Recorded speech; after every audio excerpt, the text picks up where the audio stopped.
My brother Marcus has always been the family success story. The golden child. The one who could do no wrong. I'm Elena. The disappointment. The one who never lived up to her potential. Marcus graduated from Stanford Business School in 2015. Dad threw him a party with 200 guests. There were speeches. A video montage. Dad actually cried during his toast about how proud he was. I graduated from MIT with a dual degree in computer science and economics that same year. I got a card in the mail. It said, "Congratulations. Love, Mom and Dad." That should have told me everything I needed to know about how the next decade would go. Marcus started a consulting firm in Denver called Apex Strategic Solutions in 2016. Dad invested $500,000. Mom told everyone at church. Aunts and uncles shared his LinkedIn post. Cousins asked for business advice. I started working as a software engineer at a tech startup. Nobody asked about my job. When I mentioned it at Thanksgiving, Dad said, "That's nice, honey. Marcus, tell everyone about your new client." By 2018, Marcus had moved his company into a beautiful office space in the Lodo district. Exposed brick. Floor-to-ceiling windows. A conference room with a glass table that seated 20. I attended the open house. The whole family came. Dad gave another speech about entrepreneurship and legacy. Marcus showed everyone around like he was giving a tour of the Sistine Chapel. "This is what success looks like," he told me privately, gesturing at the space. "Maybe someday you'll have something like this." I smiled. Maybe. What he didn't know, I'd been buying commercial real estate since 2017. My first job out of MIT was at a startup that got acquired by Google for $340 million in 2016. My stock options were worth $2.8 million after taxes. I didn't tell my family. Why would I? They'd made it clear that Marcus was the business mind. I was just the quiet one who played with computers. So I stayed quiet. And I invested. I bought my first commercial property in 2017. A small office building in Boulder. $1.2 million. I rented it out to 3 tech startups. Positive cash flow from day one. My second property came 6 months later. An office complex in Denver Tech Center. $3.4 million. 6 tenants. All long-term leases. By 2019, I had a portfolio worth $18 million across Colorado. That's when the building became available. Marcus had been renting office space in the Lodo district for 3 years. His company was growing. He had 15 employees. He'd tell anyone who would listen that he was building an empire. The building he rented space in was a converted warehouse. 6 floors. Exposed brick. Massive windows. 22 office suites. In March 2019, the owner died. His estate put the building on the market for $14 million. I bought it in cash through my LLC, Catalyst Properties Holdings, in April 2019. Marcus never knew. His rent checks went to a property management company. His lease agreement had the LLC name on it, not mine. The property managers handled everything. I owned the building my brother's office was in. And he had no idea. For the next 4 years, life continued as normal. Marcus's company grew. By 2023, he had 23 employees. He'd expanded to take up the entire 3rd floor of the building. His company did $4.7 million in revenue that year. Dad bragged to everyone. Mom posted about it on Facebook. Extended family asked Marcus for business advice at every holiday gathering. I continued my work in tech. In 2020, I joined a fintech startup as their VP of engineering. We scaled from 30 employees to 200. We raised a Series C for $85 million. My equity was now worth approximately $12 million on paper. I also continued buying real estate. By 2023, my portfolio was worth $47 million. I owned 12 commercial properties across Colorado and Utah. Nobody in my family asked about my work. When they did, the questions were surface level. "Still doing the computer thing? That's nice, honey. Marcus just landed a $2 million client." At Christmas 2022, Marcus announced he was buying a house in Cherry Creek. $2.4 million. 5 bedrooms. Home theater. Wine cellar. Dad stood up and hugged him. "This is what I'm talking about. Real success. Real wealth." Mom cried happy tears.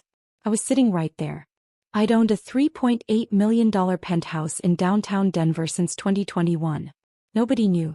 Nobody asked. That was fine. I didn't need the attention. What I didn't realize, Marcus's success was about to become a weapon. The shift happened slowly, then all at once. In early 2023, Marcus started making comments about my career. Still working for someone else? He'd ask at family dinners. Must be nice to have a boss. How's the 9-to-5 treating you? Some people are entrepreneurs. Some people are employees. Both are necessary. Dad would laugh. Mom would change the subject. But the message was clear. I was the lesser sibling. By mid-2023, Marcus started inviting me to lunch. He'd frame it as brother-sister bonding, but every conversation turned into business advice. You should think about starting something, he'd say. You're smart enough. You just lack vision. The problem with people like you is you're afraid to take risks. If you ever want to stop playing it safe, I could mentor you. I'd nod, smile, say thank you, and I'd go back to managing my $47 million real estate portfolio. Then came Thanksgiving 2023. The whole family gathered at Mom and Dad's house. 30 people. Turkey. Football. The usual chaos. Marcus stood up after dinner and made an announcement.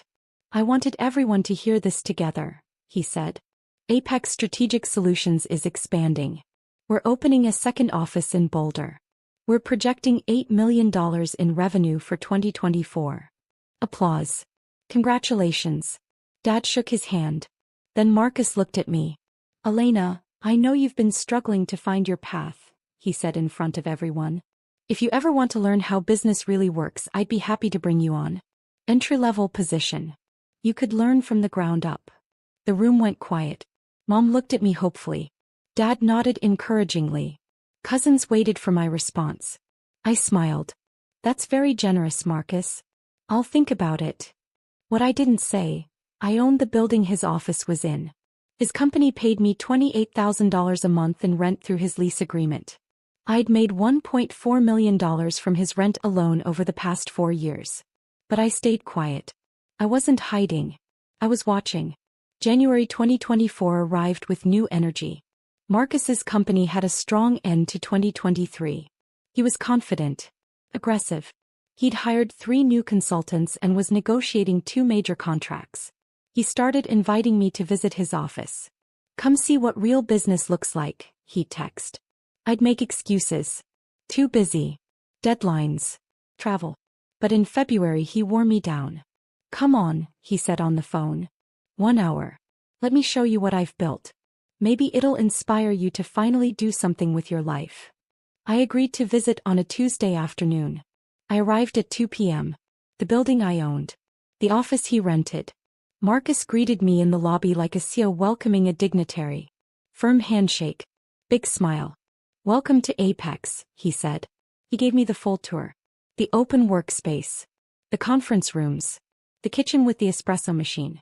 The collaboration areas with whiteboards covered in strategy diagrams. His employees were polite. Professional.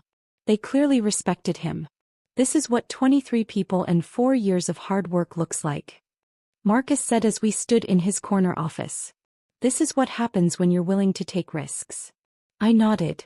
It's impressive. It could be your future too, he said. If you're willing to learn. If you're willing to put in the work instead of just collecting a paycheck from some tech company. Something in his tone bothered me. But I stayed calm. I appreciate the offer, I said. We went to the conference room. He showed me a presentation about the company's growth trajectory. Slides about revenue. Client acquisition. Market expansion. We're going to need more space soon, he said. This building has been perfect, but we're outgrowing it. What will you do? I asked. Probably move to a bigger location, he said. Or buy this building ourselves. Dad's been talking about investing more capital. I sipped my coffee. Said nothing. The visit ended with Marcus walking me to the elevator. Think about my offer, he said. You're 33, Elena. Time to stop playing it safe and start building something real. The elevator doors closed. I stood there for a moment. Looked at the directory on the wall. 3rd floor. Apex Strategic Solutions. My building. My tenant. My $28,000 monthly rent payment. I walked out to my car and drove home. That night Marcus texted, "Good seeing you today. Offer stands. Let me know." I didn't respond. March arrived with chaos. Marcus's company landed a huge contract. $3.2 million over 2 years with a healthcare conglomerate. It was the biggest deal in Apex's history. Dad threw Marcus a celebration dinner. The whole family came. Steaks, wine, champagne toasts. "This is what happens when you have vision," Dad said, raising his glass. "When you're not afraid to dream big." Everyone cheered. I sat at the end of the table, quiet, smiling politely. After dinner Marcus pulled me aside. "I meant what I said," he told me. "The offer for you to join Apex. Real. But it's not going to be available forever." "I appreciate it," I said. "Do you?" he asked. His tone shifted. Harder. "Because from where I'm standing, it looks like you're wasting your life. You're 33. No business. No real career trajectory.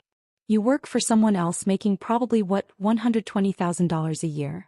"Something like that," I said quietly. "That's what I thought," he said. "Elena, I'm trying to help you.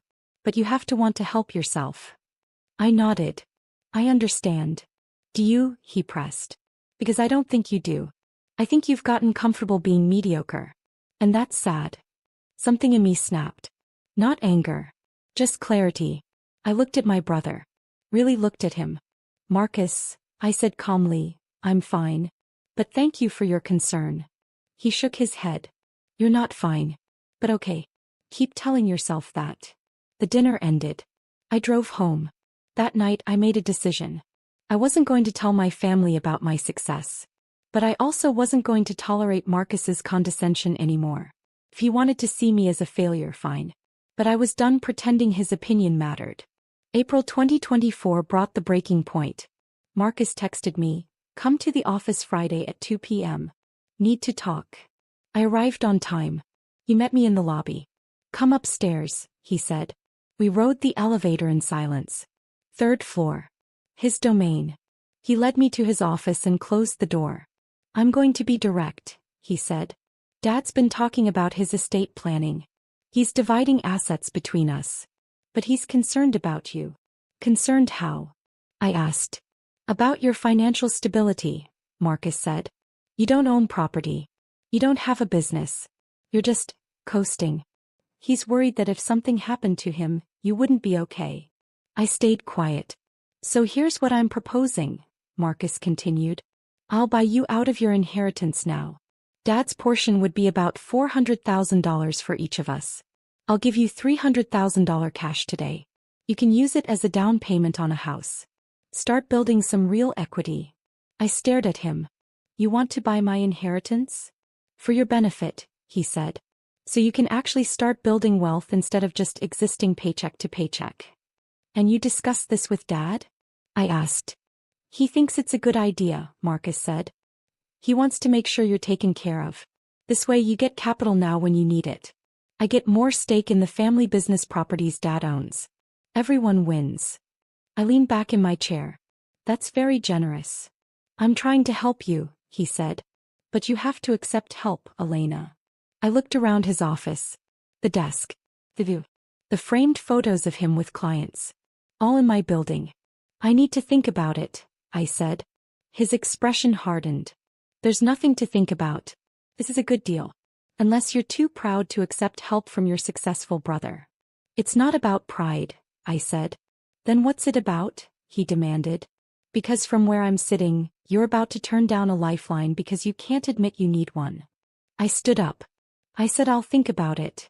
"Sit down," Marcus said. "We're not done talking." "Actually we are," I said. His face flushed red. "You know what your problem is, Elena? You've never understood how the real world works. You live in this fantasy where your little tech job matters. But it doesn't. You're 33 and you have nothing to show for your life." I walked toward the door.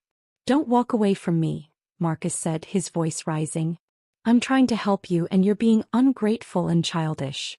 I opened the door. "You're a failure," Marcus said behind me. "And you're too stubborn to admit it."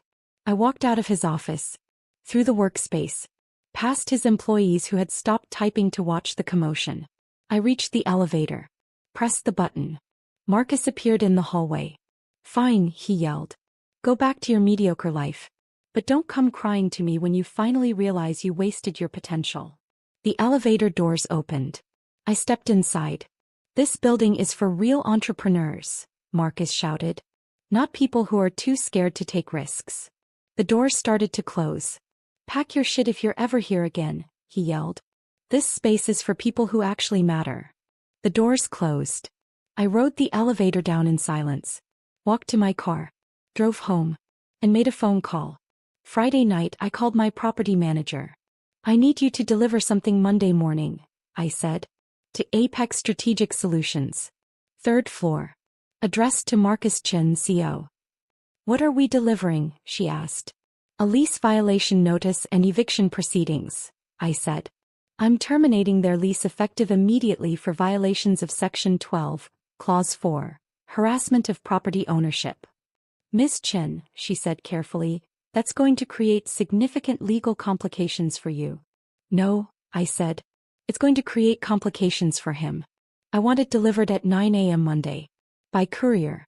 With documentation of everything. Everything, she asked. Property ownership records. Purchase date. LC documentation. Is 4 years of rent payments. All of it. There was a pause. Are you sure? Very sure, I said. It's time my brother learned who owns the building he's been working in. Understood, she said. I'll prepare everything. I hung up. Saturday and Sunday passed slowly. I didn't hear from Marcus. Didn't hear from family. I spent the weekend reviewing documentation, making sure every detail was perfect. Monday morning arrived. I woke up at 6 a.m., made coffee, sat on my balcony overlooking downtown Denver. At 8:45 a.m. my phone rang. Property manager. The courier is on his way, she said. He'll be there at 9 a.m. exactly. Thank you, I said. I waited. At 9:47 a.m., my phone started ringing. Marcus. I let it go to voicemail. He called again. And again. At 10:03 a.m. a text arrived. Call me now. Another text. What the fuck did you do? Another. This is a joke, right? This has to be a mistake. I didn't respond. At 10:17 a.m. Dad called. I answered. Elena, Dad said. His voice was tight. Marcus just called me. He's saying you own his building? That you sent him an eviction notice. That's correct, I said calmly. What are you talking about? Dad demanded. How could you own that building? I bought it in April 2019, I said. For $14 million. In cash. Through my LLC, Catalyst Properties Holdings. Silence. That's not possible, Dad said. You don't have $14 million. I had $18 million in 2019, I said. My current portfolio is worth about $47 million. The building Marcus rents from is one of 12 commercial properties I own. More silence. You're lying, Dad said. I'm not, I said. Marcus has been paying me $28,000 a month in rent for the past 4 years. I've made $1.4 million from his company alone. Why would you do this? Dad asked. Why would you hide this from us? I didn't hide it, I said. Nobody ever asked. Don't give me that, Dad snapped. You deliberately kept this from the family. Did I asked. Or did everyone just assume Marcus was the only successful one? Did anyone ever ask about my career? My finances? My life? Dad didn't answer. Friday afternoon, I continued, Marcus told me I was a failure. He said this building was for real entrepreneurs. He told me to pack my shit. So I'm granting his wish. He has 30 days to vacate the premises. Elena, Dad said, his voice changing. Softer. Let's talk about this. Don't make rash decisions. It's not rash, I said. It's been 4 years overdue. You can't kick your brother out, Dad said. His whole business is there. His employees. His clients. He should have thought about that before he decided I didn't matter, I said. Elena, please, Dad said. Let's have a family meeting. We can work this out. There's nothing to work out, I said. Marcus violated his lease agreement. He has 30 days. The property management company will handle everything from here. I hung up. The next 72 hours were chaos. Monday afternoon, 23 calls from Marcus. 17 from Dad. 8 from Mom. 12 from extended family members who'd somehow heard. I didn't answer any of them. Tuesday morning, Marcus showed up at my building. Security called me. "There's a Marcus Chin here demanding to see you," the security guard said. "Tell him I'm not available," I said. "He's very insistent," the guard said. "He says he's your brother. Tell him to contact my property management company for all matters related to his lease," I said. Marcus left. Tuesday afternoon, a lawyer called. Marcus had hired an attorney. "Miss Chin," the lawyer said, "I represent Apex Strategic Solutions. We'd like to discuss the lease termination. All communications should go through my property management company and my attorney," I said. I gave him both numbers and hung up. Tuesday evening, Mom showed up at my penthouse. I let her in. "Elena," she said, crying. "What are you doing? Why are you trying to destroy your brother?" "I'm not destroying him," I said calmly. "I'm enforcing a lease agreement he violated." "He didn't violate anything," Mom said. "He just spoke honestly to you." "He told me to pack my shit," I said. "He called me a failure. He said the building was for real entrepreneurs." "In my building, Mom. The building I own." "You should have told us," Mom said. "You should have told us you were successful." "Why?" I asked. "So you could celebrate Marcus less? So Dad could actually acknowledge I exist." Mom's face crumpled. "That's not fair. Isn't it?" I asked. "When's the last time anyone asked about my job, my life, anything that wasn't about Marcus?" She didn't answer. "I bought my first property in 2017, I said. "I've owned a $47 million real estate portfolio for years. I'm the VP of engineering at a fintech company worth $300 million. My equity alone is worth $12 million. I own a $3.8 million penthouse. And not one person in this family ever asked if I was okay, if I needed anything, if I was successful. Because you never told us," Mom whispered. "I shouldn't have had to," I said. "You're my family. You should have cared enough to ask." Mom left in tears. Wednesday morning, Dad called. I answered. "Your mother is devastated," he said. "I'm sorry to hear that," I said. "Elena, this needs to stop," Dad said. His voice was hard now. "I agree. You're tearing this family apart over your ego." "My ego?" I asked. "Yes," he said. "You're mad that Marcus got attention. So you're punishing him." "I'm enforcing a legal agreement," I said. "Nothing more." "We need to talk," Dad said. "As a family. Saturday. My house. Everyone will be there." "I don't think that's a good idea," I said. "I'm not asking," Dad said. "You will be there. Or you're out of this family permanently." He hung up. Saturday arrived with gray skies and cold wind. I drove to my parents' house at 2 p.m. Every family member's car was in the driveway. Dad, Marcus, Aunt Linda, Uncle Tom, cousins. This was an intervention. I walked in. Everyone was sitting in the living room. Silent. Waiting. "Elena," Dad said. "Sit down." I sat. Marcus was across from me. His eyes were red. He looked like he hadn't slept. "We're here," Dad said, "because this situation has gotten out of control. Elena, you're destroying your brother's business over a personal grudge." "I'm not destroying anything," I said. "I'm terminating a lease he violated." "You own the building," Marcus said, his voice breaking. "You've owned it this whole time. And you never told me." "You never asked," I said. "Why would I ask?" Marcus shouted. "You're my little sister. You work at a tech company. How was I supposed to know you're secretly a real estate mogul?" "Maybe by talking to me?" I said. "Maybe by asking about my life instead of assuming you were the only successful person in the family?" "That's not fair," Marcus said. "Isn't it?" I asked. "You offered me an entry-level position at your company. You called me a failure. You tried to buy out my inheritance because you thought I was broke. You did all of this while paying me $28,000 a month in rent." The room went silent. "You humiliated me," Marcus whispered. "You let me lecture you about business while you secretly owned my building." "I didn't humiliate you," I said. You humiliated yourself. Elena, Mom said, you have to understand how this looks. You hid your success. You let us think you were struggling. And now you're using it as a weapon. I never hid anything, I said. I just stopped sharing. Because every time I tried I was ignored. Dismissed. Talked over. So I stopped trying. That's a lie, Dad said. Is it? I asked. Dad, when did you last ask about my job? He didn't answer. When did anyone ask if I needed help? If I was happy? If I was successful? I looked around the room. When did any of you see me as anything other than Marcus's disappointing little sister? We love you, Mom said. Do you? I asked. Because it's felt like conditional love for the past decade. Love if I celebrated Marcus. Love if I stayed quiet. Love if I accepted being less. Aunt Linda spoke up. Elena, honey, you have to see how this looks.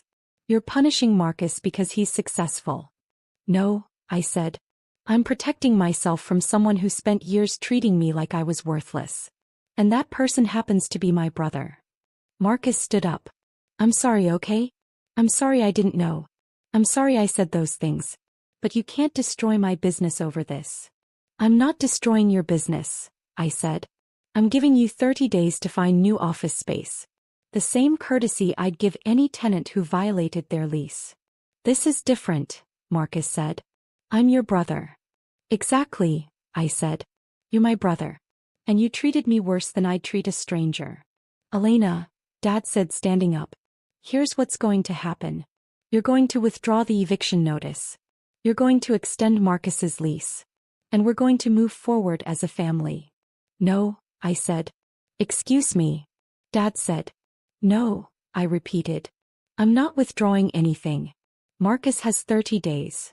Then you're not welcome in this family anymore, Dad said. I stood up. I stopped being welcome years ago. I just didn't realize it. I walked toward the door. Elena, Mom called. Please don't do this. I turned back. I'm not doing anything, Mom. I'm just done pretending that being invisible was the same as being loved. I left. The next 2 weeks were silent. No calls. No texts. No contact. Marcus's attorney negotiated an extension. I agreed to 60 days instead of 30. Not as a favor. As a business decision. My property management company found 3 new potential tenants for the 3rd floor. All with better credit. Higher rent. Longer lease terms. Marcus's company began the process of moving. I heard through mutual business contacts that he'd found space in a different building. Smaller. More expensive. But available. I continued my life. My job. My investments. My routine. On a Tuesday morning 3 weeks after the family meeting, I received an email. From Marcus. Subject line, I need to talk to you. I deleted it without reading. An hour later, another email, please. I opened it. Elena. I've spent 3 weeks thinking about what happened. About what I said. About how I treated you. You were right. I didn't ask about your life. I didn't see you. I assumed I was the only one who mattered. And I'm sorry. I don't expect you to forgive me. I don't expect you to change your mind about the lease. I just need you to know that I understand now. You weren't hiding. I was just too arrogant to look. Marcus. I read it twice. Then I closed my laptop and went to a meeting.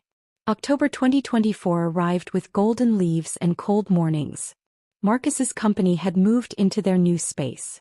Smaller. 3rd floor of a different building. Higher rent. I heard through the family grapevine that his business was struggling. The move had been expensive. He'd lost 2 clients during the transition. Revenue was down. I didn't reach out. My portfolio hit $52 million. I promoted 2 senior engineers at my company. I bought another property in Salt Lake City. Life continued. On a Friday afternoon my phone rang. Unknown number. I answered. Elena. A woman's voice. Familiar. Yes. It's Rebecca. Marcus's wife. I hadn't spoken to Rebecca since the family meeting. Hi, I said cautiously. I know I have no right to ask this, Rebecca said. But I need to talk to you. In person. Just 30 minutes. Rebecca. Please, she said. It's not about the lease. Or the building. It's about Marcus. Something in her voice made me pause. Hey, I said. Coffee tomorrow morning? Thank you, she whispered. We met at a cafe in Capitol Hill. Rebecca looked tired. Thinner than I remembered. Thank you for meeting me, she said as we sat down. Of course, I said. What's going on? Rebecca took a breath. Marcus is not okay. The business is failing. We're burning through savings. He's not sleeping. He barely eats. And he won't talk to anyone. I stayed quiet. He's too proud to ask for help, Rebecca continued. But I'm not. Elena, I know what he did. I know what he said to you. And you had every right to do what you did. Rebecca. Let me finish, she said. Marcus has been the golden child his whole life. Everything came easy. Dad's approval. Success. Pain. And when you revealed that you'd been more successful than him all along, it shattered something in him. That's not my problem, I said gently. I know, Rebecca said. But I'm asking you to consider something. Not for Marcus. For yourself. What do you mean? You proved your point, Rebecca said. Everyone knows you're successful now. Marcus knows he was wrong. The family knows they ignored you. You won. But winning doesn't mean you have to keep punishing him forever. I looked at my coffee. I'm not punishing him. I'm just living my life. Are you? Rebecca asked. Because from where I'm sitting you're still carrying all that hurt. All that anger. And it's heavy. What are you asking me to do? I asked. Have coffee with him, Rebecca said. Just once. Let him apologize properly. Not to fix the business. Not to get something from you. Just to heal what's broken. I don't know if I can, I said. I understand, Rebecca said. But think about it. For yourself. Not for him. She left. I sat there for another hour. Thinking. 2 weeks later I called Marcus. He answered on the first ring. Elena. Hi, I said. Rebecca talked to me. Silence. I'm willing to have coffee, I said. One conversation. That's all I'm promising. Okay, Marcus said quietly. When? Saturday. 10 a.m. Same cafe. I'll be there, he said. Saturday arrived. I got there early. Ordered coffee. Waited. Marcus arrived at 9:55 a.m. He looked different. Older. Tired. Humble. Thank you for coming, he said as he sat down. I nodded. I don't know where to start, Marcus said. Start with the truth, I said. He took a breath. I was jealous of you. I blinked. What? I've been jealous of you since we were kids, Marcus said. You were smarter than me. You got into MIT. You understood things I had to work twice as hard to learn. And I hated it. I didn't know what to say. So I made myself into the golden child, Marcus continued. I worked harder. I got the praise. I built the image of success. And I convinced myself I'd won. That I was better. Marcus. But you were always ahead of me, he said. You just didn't need the applause. And that made me even more insecure. He looked at me. When I found out you owned the building, I wasn't just embarrassed. I was devastated. Because it meant everything I'd been telling myself was a lie. I wasn't competing with you, I said. I know, Marcus said. That's what makes it worse. You weren't even trying to beat me. You were just living your life. And you still won. This isn't about winning, I said. I know, he said. But that's how I saw it. And I'm sorry. I'm sorry for treating you like you didn't matter. I'm sorry for offering you an entry-level job. I'm sorry for calling you a failure. I'm sorry for all of it. I sat back.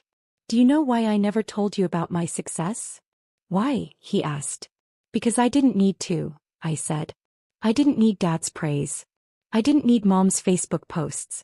I didn't need anyone to validate that I was doing okay. I just needed to do the work. I wish I could be like that, Marcus said. You can, I said. You just have to stop measuring yourself against everyone else. We sat in silence for a moment. Your business is struggling, I said. Yeah, Marcus admitted. The move was expensive. We lost clients. It's been rough. What are you going to do? I asked. Figure it out, he said. Like I should have been doing all along instead of performing for Dad. I nodded. Good. Elena, Marcus said, I'm not asking you to forgive me. I'm not asking for help with the business. I'm just asking if someday we can rebuild something. As siblings. Not competitors. I looked at my brother. Really looked at him. Maybe, I said. But it's going to take time. I understand, he said. We finished our coffee. Talked about small things. Weather. Rebecca's new job. Nothing important. When we left, Marcus hugged me. Thank you, he whispered. I hugged him back. Don't make me regret this, I said. I won't, he promised. November 2025. Marcus's company survived. Barely. He downsized to 12 employees. Focused on 3 core clients. Stopped chasing the appearance of success and started building something sustainable. Dad and I still haven't spoken much. Mom tries. I let her. The extended family gossips. I don't care anymore. My portfolio hit $61 million. I got promoted to Chief Technology Officer at my company. We're preparing for an IPO. Marcus and I have coffee once a month. We talk about business, life, mistakes we've made. He's different now. Humbler. More honest. Last week he asked for my advice on a real estate investment. I gave it. Not because I forgave him, but because I'm ready to stop carrying the weight of what happened. Rebecca was right. Winning isn't about punishment. It's about freedom. And I'm finally free.